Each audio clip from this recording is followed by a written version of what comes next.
What's up, gentlemen? Welcome back to the channel. If you're new here, welcome to the channel. In this video, I'm going to go over a Passport Bros ultimate guide to Mexico City. I'm going to share with you the places that you should go, the places you should stay, and obviously how to meet women, because I know that's what a lot of you are here for. Now, I'm creating this video because a gentleman kindly asked me for my advice and some general tips on Mexico City because he saw some of my videos on Colombia versus Mexico, and so I thought it would be appropriate to record a video. Down below, I will have a Google list that has some of my favorite places to go and eat and drink if that is what you're into. And so with all that said, let's get into it. So first and foremost, the places you should stay are pretty much going to be the popular areas. So you're talking Polanco, Condesa, Roma, and then outside of there you could go to like Coyoacán, which is going to be further south, so it's a little outside of the city. And then if you're a little bit more budget conscious, you could look at Narvarte, Escandón, Santa Maria la Brea, San Rafael, the area around Parque Hundido. Those are going to be some of the more budget-friendly options that aren't going to be too far out of the way, and I would actually highly recommend a lot of those places.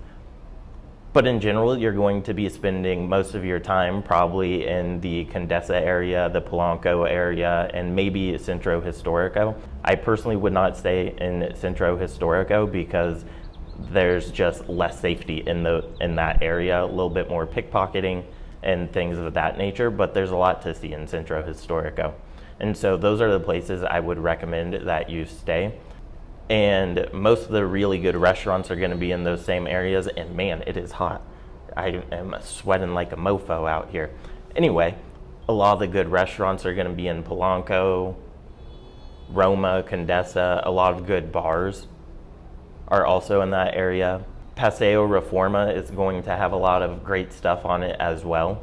And then as far as the things that you should, and then if you're looking for like actual recommendations, obviously, like I said before, there is a link down below. It's just a Google Maps link that has all the places that I've saved in it.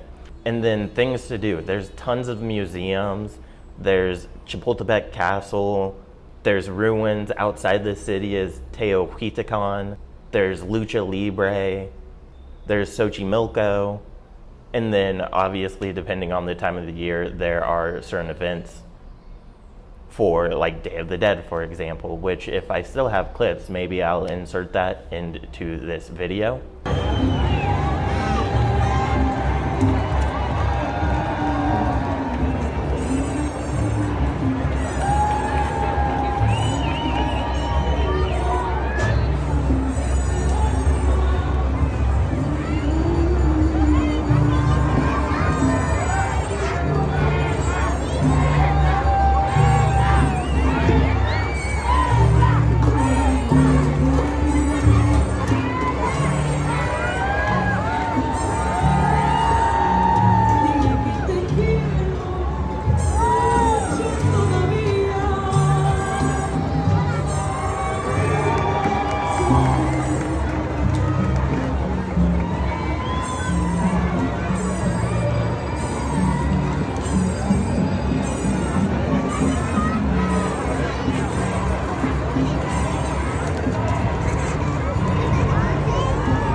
And honestly, Mexico City is huge. There's so many things to go see and do.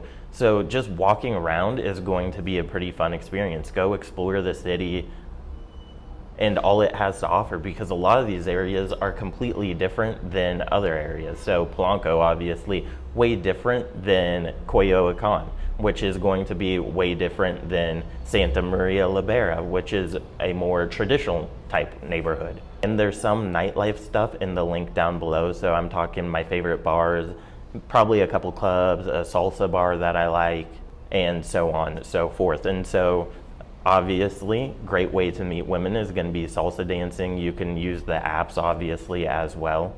And then I'm going to wrap up this video with some just general tips, because I am roasting like a pollo rostizado out here way.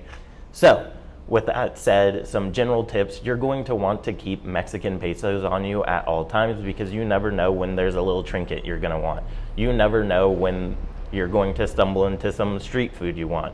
And then in some places just won't take card. Most of the places will take card, but you never know when you are going to run into a place that is cash only, and then especially for like street food tacos.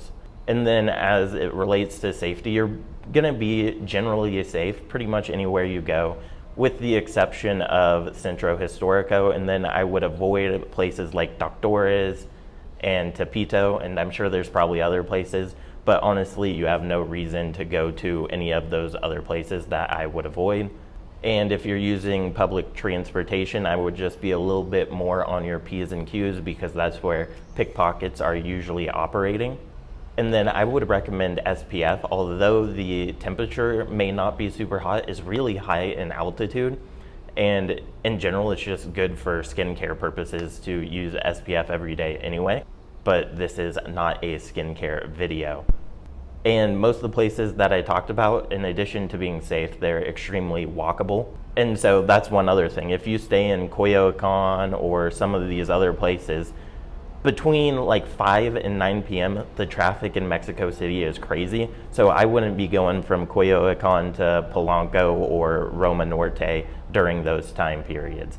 And I am now sweating super bad, so let's wrap up this video. Thank you for watching. I truly appreciate it. Leave your comments and recommendations in the comments down below, so that we can help as many people have the best possible experience in Mexico City.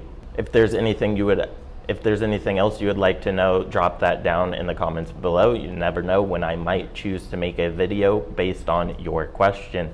So thank you for watching, and I will see you guys next time. And as always, peace, much love.